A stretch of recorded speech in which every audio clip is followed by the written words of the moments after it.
Há anos os piratas otomanos vinham barbarizando o Mediterrâneo, atrapalhando o comércio da Europa assim como fazia a antiga Cartago.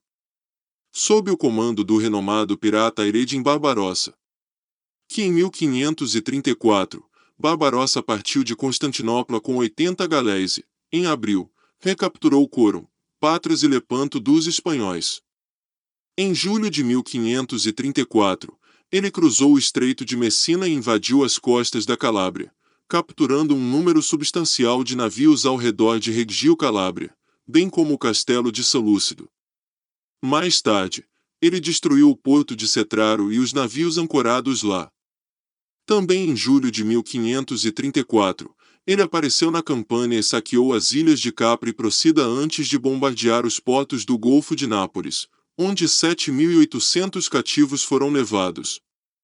Ele então apareceu no Lácio, bombardeou Gaeta e em agosto desembarcou em Vila Santa Lúcia, Serlonga, Fondi, Terracina e Ostia no rio Tibre, fazendo com que os sinos da igreja em Roma soassem o alarme.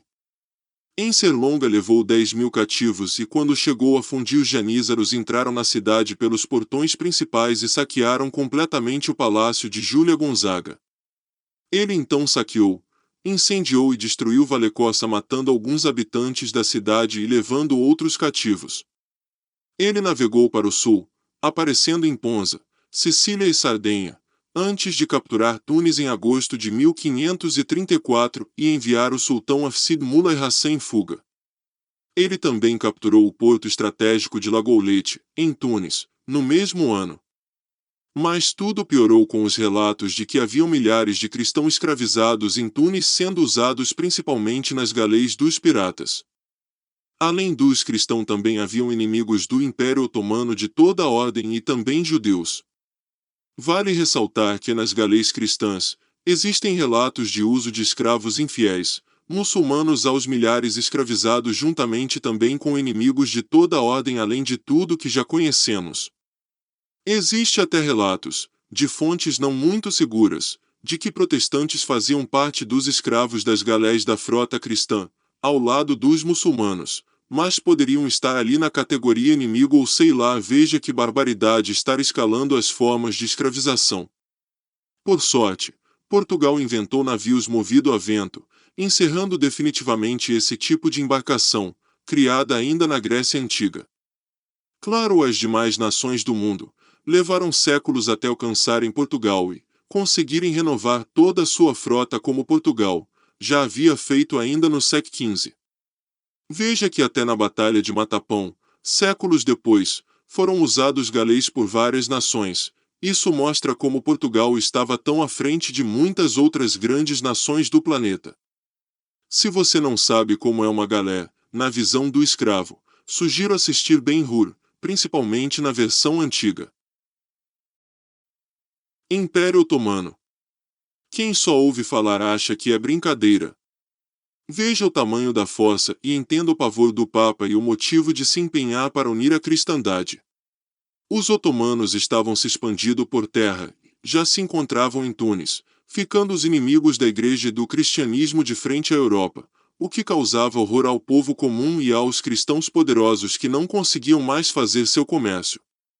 Os otomanos eram liderados pelo grandioso Sultão Suleimã, o Magnífico. Se você não conhece a história deste homem, vá buscar conhecê-la, uma figura fantástica que desenvolveu o conhecimento, as artes à união, criou leis, tratados, convenções, etc. Conduziu seu império à plenitude. Era chegada a hora de expulsá-los dali e a igreja chama seu exército protetor, liderado pelo Carlos V. Espanha e Portugal faziam o papel de exército e marinha cristã a serviço do Papa e, claro, financiavam as ordens com dinheiro do próprio bolso. Que neste caso só foi possível pela obra de um homem. Francisco Pizarro. Sem o sequestro do rei em Catalalpa, lhes renderam muito dinheiro, a ponto de financiar esta expedição calculada em 1 bilhão de ducados. Imagina o quanto não retiraram dos Incas. Carlos V. Era rei da Espanha e imperador do Sacro Império Romano. Seu império consistia na Áustria, Espanha, Alemanha, Holanda, reinos de Nápoles e Sicília, Lombardia, França, uma parte, Conte, Artois, Ducado de Milão e terras do Novo Mundo conquistadas pela Espanha. Ele foi um dos homens mais poderosos da Europa de todos os tempos. Para isso reuniu um grande exército, cerca de 30.000 soldados, 74 galéis, 300 navios. Excelentes números. Mas, para Carlos V, não estava bom, faltava algo que o tempo mostrou que ele estava certo. Ele, pessoalmente, solicitou ajuda ao rei de Portugal, e pediu apenas uma coisa: que enviasse o galeão São João Batista, o maior galeão do seu tempo. Sim, isso está registrado, ele solicitou nominalmente este galeão. O el-rei de Portugal não só aceitou seu pedido, mas, para auxiliar em seu projeto, enviou também o galeão Santa Ana.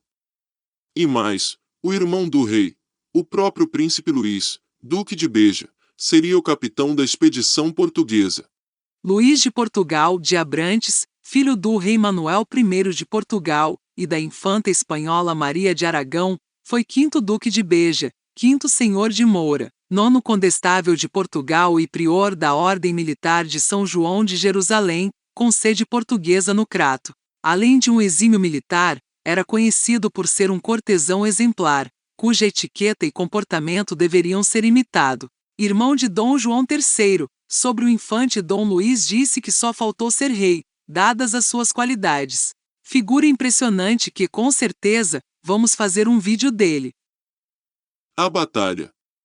Os relatos desta batalha estão espalhados, tornando difícil juntar todas as informações mais detalhadas, o que é estranho, pois foi uma batalha com cronistas do mundo todo acompanhando e anotando.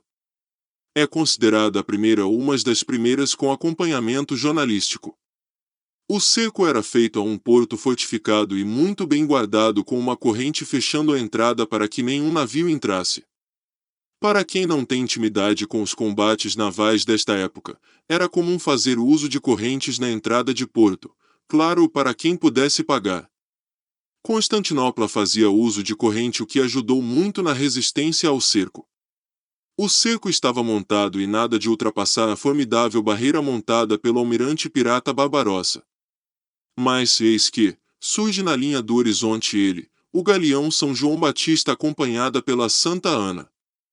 Ouvia-se o bradar das tripulações multiétnicas e, cada um na sua língua, fazia vivas pela chegada dos portugueses, lideradas pelo próprio infante Luís. Acha que é exagero os relatos das tripulações bradando? Vamos lhe contar do porquê não é exagero, e até você iria bradar e chorar pela chegada deles, afinal a chance de você sair vivo dessa empreita aumentariam significativamente. O galeão São João Batista possuía de deslocamento 1.000 toneladas e foi um dos maiores galeões de todos os tempos. Possuía os impressionantes 366 canhões de bronze que eram os melhores canhões da época. Compare. As galés, aqueles barcos a remos, possuíam de 2 a 8 canhões dianteiros. Os navios com canhões laterais poucos relatam acima de 100 peças. É só ver a lista da Batalha de Matapão, por exemplo, ocorrida séculos depois. Este galeão levava consigo 600 mosqueteiros, 400 soldados de espada e rodela, e 300 artilheiros, além de toda a carga necessária para abastecimento de uma viagem desta envergadura. Possuía o famoso talhamar, ou arpão, ou serra grande de aço, que tinha na proa para romper correntes, prática em alguns portos de grande porte. E era sabido que os mouros possuíam correntes na entrada do porto de Tunis, porém de tão grossa que era se julgavam intransponíveis. E na liderança desta maravilha moderna, no alto do castelo do Galeão, no comando, o próprio infante Dom Luís, irmão do rei Dom João III. Dá para entender os motivos de tanta alegria da coalizão com a chegada deles. Não é? O combate vai iniciar, após se ter com Carlos V, e combinar as estratégias de combate com os capitães da coalizão, o infante Dom Luís inicia. O galeão São João Batista iniciará o ataque, avançando sozinho contra as correntes do porto, rompendo com sua talhamar e abrindo o porto para as demais embarcações da coalizão e combatendo de perto os otomanos. Repare, tudo dependeria da São João Batista romper as correntes que, alguns juravam ser intransponíveis de tão grossas. Mas, Dom Luís garantiu a Carlos V que ele tinha certeza de ser capaz. Iniciado o ataque, o mundo inteiro assistindo. Cronistas de cada país estavam lá acompanhando, nesse exato momento, o silêncio de todos, parados, acompanhando o desenrolar. Os otomanos, aquartelados, com seus canhões carregados à espera, enquanto a coalizão cristã, com seus navios e tripulações espanholas, holandesas, Províncias Unidas, austríacas, do Sacro Império Romano, Sicília, Sardenha, Nápoles, Alemanha, norte da Itália, dentre outros. Menos a França. Esta se recusou a participar, por ter assinado o Tratado de Paz há pouco tempo com o Sultão Suleiman, mas assinou acordo com o Papa de que não faria guerra com outro país cristão enquanto durar as hostilidades. O capitão Dom Luís sabe do momento épico e único à sua frente. O mundo assiste à glória ou o fracasso da famosa Força Marítima Portuguesa.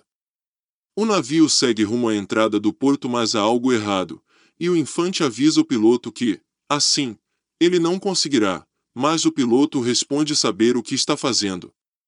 A tensão aumenta a cada minuto que se aproxima das correntes.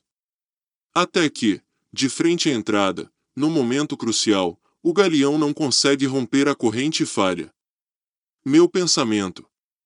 Como deve ter sido o tranco de um galeão, navegando com velocidade, bater na corrente e não romper, não quebrar e não afundar? Deve ser um tranco digno de acidente de carro. Com esse fracasso, tomado de fúria lusitana, o infante arremessa o piloto com vés abaixo, e gritando a todos assume a pilotagem do galeão. Ele dá ordens para dar a volta, uma volta maior, pega mais distância. Assim que está quase em linha reta, ordena baixar todas as velas. Ninguém ousa dizer nada ao príncipe, capitão e agora piloto, apenas obedecem aos comandos. O galeão, agora a toda vela, pega uma velocidade admirável, e chegando às correntes elas não aguentaram e arrebentaram como havia dito o infante a Carlos V. Segue relato de um cronista da época. E dadas as velas todas ao vento, prevenção que faltara na primeira, investiu a cadeia com impulso tão furioso e veemente, que a fez em pedaços, levantando uma grande serra de água. Entrou o galeão pelo rio, como pelo corvo cavaleiro depois deu uma boa sorte. Assim que estourou as correntes, Dom Luís dá vários comandos, e após algumas manobras imediatamente após a quebra da corrente, estando na vanguarda, e mesmo que solitariamente, aproveitando os esforços e se coloca estrategicamente à frente do forte e dos navios otomanos. E assim, quando todos ainda aturdidos pelo feito e pela manobra, eis que surge o que ninguém estava esperando. As bocas de fogo começam a disparar, fogo para todos os lados, descarregando tiros de canhão nos navios e nos fortes, mas aquela ação foi tão surpreendente e tão arrasadora, que, como diz outra crônica da época, era somente luz de tempestade caindo sobre os inimigos.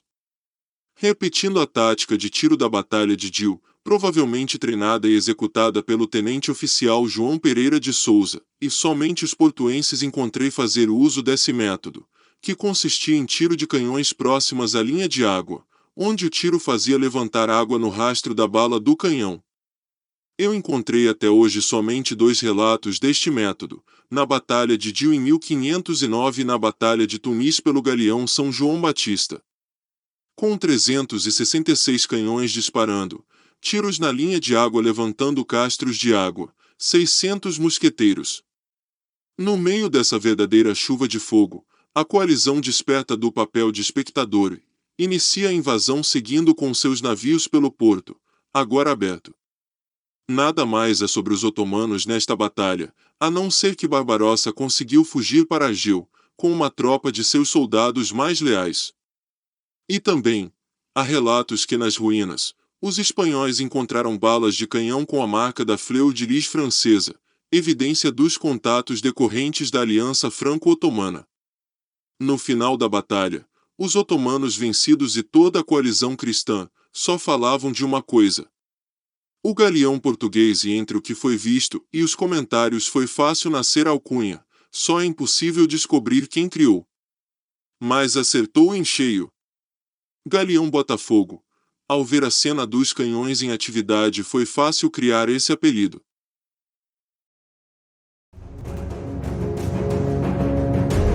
O descobrimento de Portugal.